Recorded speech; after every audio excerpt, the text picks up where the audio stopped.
Ayan, welcome po sa ating personal channel. Ito ang Heart to Heart Talk with Team Kalingap. Heart to heart na.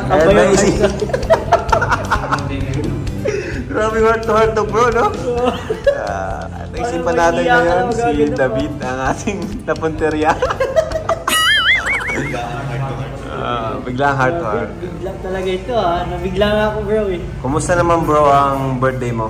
Ay, masaya ka ba? Masaya yung birthday. Kung i-rate mo yung birthday mo ngayon, in scale of 1 to 10, ilan? Uy. Grabe.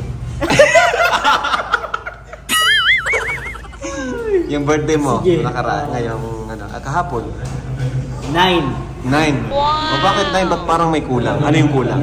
Siya na ba yung kulang? Yung kulang, yung isa na lang talaga. Ano yung kulang sa tingin mo?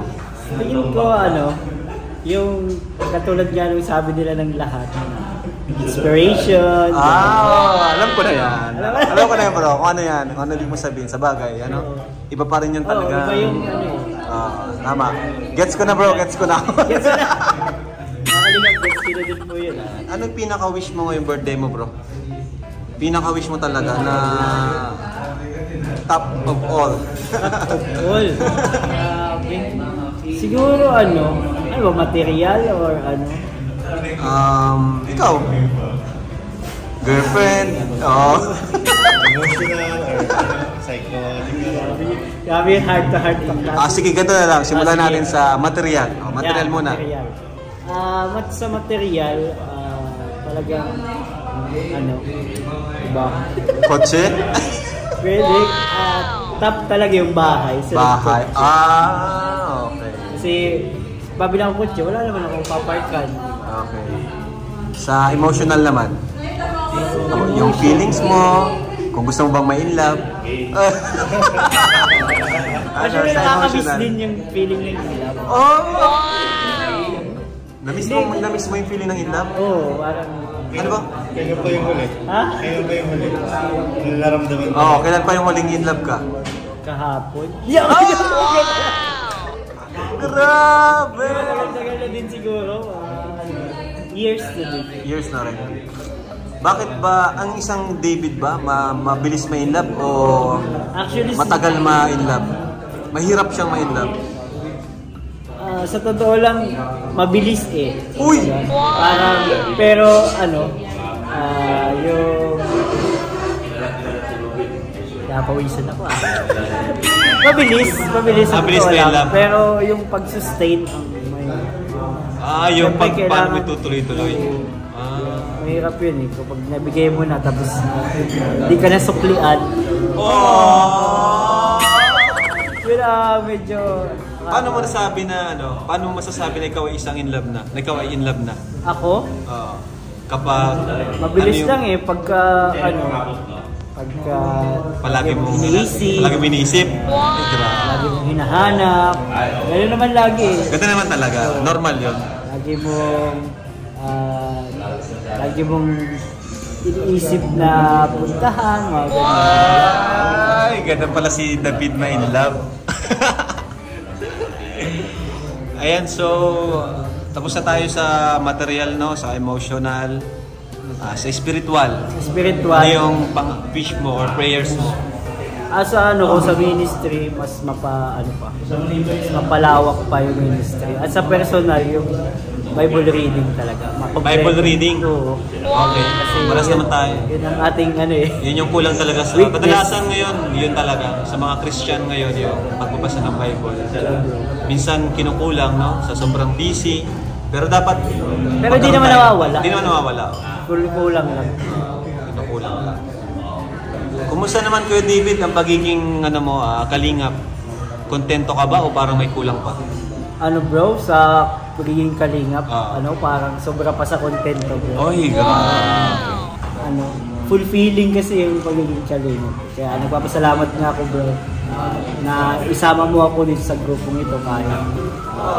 Alam mo yun, wala man tayo masyadong trabaho talaga nung una. Talagang sama lang. Pero masaya at grateful and honored ako na kasama ako sa team mo. So isa yun sa talagang pinakamaganda nangyari sa buhay mo. Yes. Yung maging Team Kalingap ka. Kala ko, hanggang doon ako sa teacher. Yun eh. Parang expected ko na teacher dun sa school. Unexpected na din talaga kasi yung pag-alis ko din sa school nung time na yun. Kasi sa amin na yung school eh. So bagay, dapat pag-aralan ko na siya kung paano ko ibayuhin yung pagiging teacher ko doon. Pero hindi, grabe pala pa yung plano ni Lord dito sa Kalingap. At ang isang ano pa bro, napapractice ko pa rin yung aking profession. Pagiging teacher. At the same time, nasa Kalingap. Wow, grabe. Ano bang plano mo in the future? Habang buhay ka bang magiging Team Kalingap? Or may iba ka pang plano na iniisip mo? Siguro ano na to eh, kahit magkahiwa-hiwalay tayo, Kalingap pa rin tayo. Kasi meron kasabihan na once a teacher, always a teacher. Pero pag sumali ka sa Kalingap, pag na-gets mo yung vision ni Kuya Val na tumulong, na makapagbahagi sa mga mahihirap, sa mga nangangailangan, once na maging Kalingap ka, doon na yun sa puso. Feeling ko, kahit magkahiwa-hiwalay tayo, merong certain part na Kalingap ka pa rin. Sa tingin mo bro, after 5 years, 3 years, ano nakita mo sa sarili mo? How do you see yourself after 3 years or 5 years? Job interview to 5 years na lang. 5 years, siguro 5 years. 5 years from now. Kaya, ano na ang isang Kuya Dave Vlogs? para Paano sa mo akin nakikita? lang, ano, Para sa'yo? Para sa akin siguro, hirap pala mag-ano eh. Mag-isip na lang. Siguro mas stable. Stable. In terms of, syempre siguro financial. Tapos sana, siguro is after 5 years, nilulook forward ko is makakasama pa rin tayo. Feeling ko kasi ito nagsisimula pa lang tayo. Journey dito sa atin ginagawa. Tama. At hopefully, mahanap na. Di, parang kasal ka na ng feeling ko after 5 years. Talaga? Baka may anak ka ng isa. Uy, May anak ka ng isa bro. kabalikan natin to after 5 years.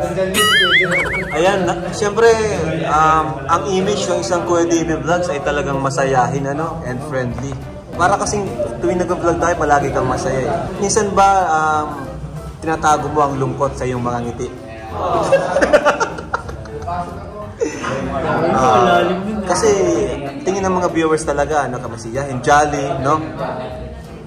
Minsan ba, nagiging malungkot ka pero tinatago mo lang? Actually bro, kadalat ko naman yung sinasabi nila na kung sino yung masasayang tao, din yung pinakamalulungkot. Oy, grabe, ang lalim naman ng bro. The grace of God sa tulong ni Lord, yung mga, syempre hindi man tayo lagi magkakasama, may time na mag-isa na lang tayo, doon tayo nakakapag-isip-isip. And doon, yung pag nalulungkot ako, kasama ko lagi music. May mga times din na, pero so, kailangan labanan talaga. In scale of 1 to 10, gano'n ka kasaya? How happy are you? Siguro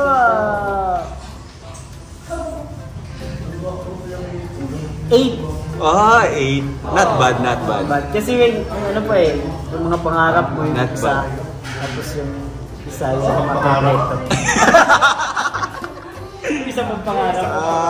Okay. So, minsan pala si Kuya David, kahit masayahin siya, may times na malungkot din siya. Tao din po tayo. Tao din. May mga emotions din. Sa tingin mo, ano yung greatest asset mo? Bilang isang Kuya David Vlogs. Greatest asset. Oo, na naiba sa karamihan. Na naiba sa karamihan. Hindi ako asset Ano kaya? Hindi ko rin Hindi mo alam. Hindi ka aware. Kung ano lang ako, yun lang. I think yung pagiging talented mo sa music. Di ba? Siguro. Tapro, sports. Sports. Saka yung pagiging friendly mo din, di biro yung ganun. Maging jolly. Oo, madaling paksama si Kuya David Vlogs. Baka, kaso, yung friendly, friend ko na tuloy na. Yun lang yung problema eh. Kahit gusto mo na siya, nagiging friend mo lang tuloy. Kalingap, marami na po akong kaibigan. Tama na. Jowa naman. Jowa naman. Ay, grabe. Ayun po si Kuya David Vlogs. So, how do you handle your bashers, bro? Bashers? Kasi di nawawala ang bashers eh. Ako, minsan, may mapapaano ka lang din minsan eh. Minsan napapasagot ka, pero sinasagot mo ba? Lalo na pag sa akin, okay lang. Pero pag yung sa mga kasama ko, dati kay Edo. Napakabait naman ni Edo. Ako bro kay Edo lang. Kasi, grabe. ano naman siya eh. Masyado siya kay Edo, wala naman sa kanya ginagawa. Tunay kang kaibigan, bro. Pag sa akin, natatawanan ko pa. Pero pag yung sa inyo, sa mga beneficiaries natin, lalo na medyo mas na-hurt ako doon. Nagre-react yung akin. Parang pag sa sarili kasi, okay lang eh, no? Kasi parang, alam mo naman kasi yung sarili mo eh, kilala mo yung sarili mo, di ba? Pero pag yung mga dinadama yung mga mahal mo sa buhay, yun yung masakit. Yun yung masakit. Kaya mga kalingap, yun yung nakakainis. Masyado nakikita yung family ko sa vlog. Yun po yung dahil. Ayaw mong madamay, ganun. Ano ba yung pinakamasakit mong natanggap na bash? Bash? Ano? Hindi naman ako nasasaktan. Wala naman. Wala naman. Parang yung di mo mga siya. personal lang siguro. Yung wala daw ginagawang pagtulong. Okay. Wala daw akong silbi dito sa kalingap. Ay, grabe naman. Laki nga ng silbi mo eh. Sa music pa lang, sinong gitarista natin, di ba? Okay lang ako, kung ano lang yung talagang may tutulong ko. Yung ang sabi ko sa iyo dati, kung ano yung help na may offer ko sa kalingap, yun ang binigyan. Saka pansin ko sa iyo, bro, kahit mababa ang views mo or mataas, talagang kita ko sa yung contented ka eh. Oo, wala naman tayo. Bakit ganun ka, bro, na kahit mababa ang views mo, kahit wala kang vlog, pero kontento ka, masaya ka pa rin, hindi kayong, ay, kailangan kong ganito ang gawin ko. Kailangan kong mag-vlog, kailangan kong ano yung iniisip mo, bro? Bakit ganun yung mindset mo na kung may views, okay lang. Kung walang views, okay lang din. Ako, kasi simula naman tayo sa wala talaga. Ay, grabe. Kung wala, doon na tayo, galing na tayo din. Yung ganung feeling na naramdaman natin. Saka hindi naman totally na okay lang. Siyempre meron tayong part na hihinayang. Pero alam ko may plano si Lord lagi. Pagka malaki ang views ko, alam ko may bibigay si Lord na paglalaanan. Kaya ako, hindi naman ako as long as kumakain pa rin ng 2 beses isang araw, isa nagpas pa nga. Na bibigyan ko yung sinusuplayan natin buwan-buwan. Okay na ako doon, hindi ako naghahangad ng mas malaki pa. Although siguro pag may family na, doon na lang siguro para sa family, para mag-ipon, ganyan. Pero sa ngayon, okay lang kung wala kasi alam ko na dyan si Lord din ako pabagaya. Yun, grabe ganda ng sagot mo dun, bro. Nakakabilib talagang isang teacher na Saka ko, bro, no? Yan, kung di niyo po makikilala si Kuya David Vlogs, first take passer po yan sa LET. Isa po siyang professional teacher and first take po siya passer, tapos walang review. Walang review, grabe. Matalino po ito, nakakalingap. Matalino to si Kuya David Vlogs. Matalino, talented and kaya ano lang po tayo ng ayos, nahubog lang din sa school natin. Napaka-professional talaga. And recently, bro, medyo mainit-init na usapin, di ba? Na medyo nililink ka kay Joy. Grabe.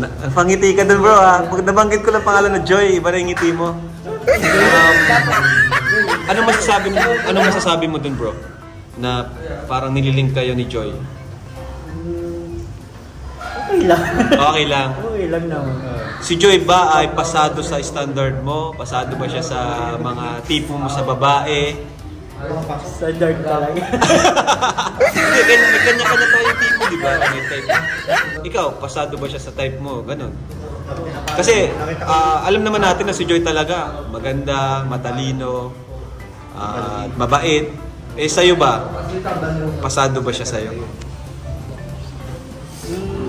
Oo naman. Wow! Kasi ano gusto... Hindi na makasalita. Hindi na makasalita. Hindi, mabait naman kasi siya eh. Mabait. Hindi naman tayo tumitingin dun sa masyado sa physical. Tapos magaling din makisama. Rest kami. Parehas na! Sabi mo mga kanina. Oo nga. Parehas nga kayo. Actually, parehas kayong magaling makisama. Nag-enjoy naman din ako kasama sila. Siya. Kasi... siya. Oh! May pasif pa eh, sila. Pwede naman siya. Tapos... gusto ko yung humor niya, syempre. Humor! Importante yun. Parang same nga kayo ng ano eh. Masipag. Parang magkakasundo nga kayo. Humorist. Tapos? Masipag, may pangarap sa buhay. Ayun, parang... Pero sa lahat ng katangian niya, ano yung pinaka nagustuhan mo talaga sa kanya? Yeah. Nag-isip? Ano ba? Yung parang sa tingin mo inaiba siya sa lahat ng mga nakilala mong babae. Ang dami na.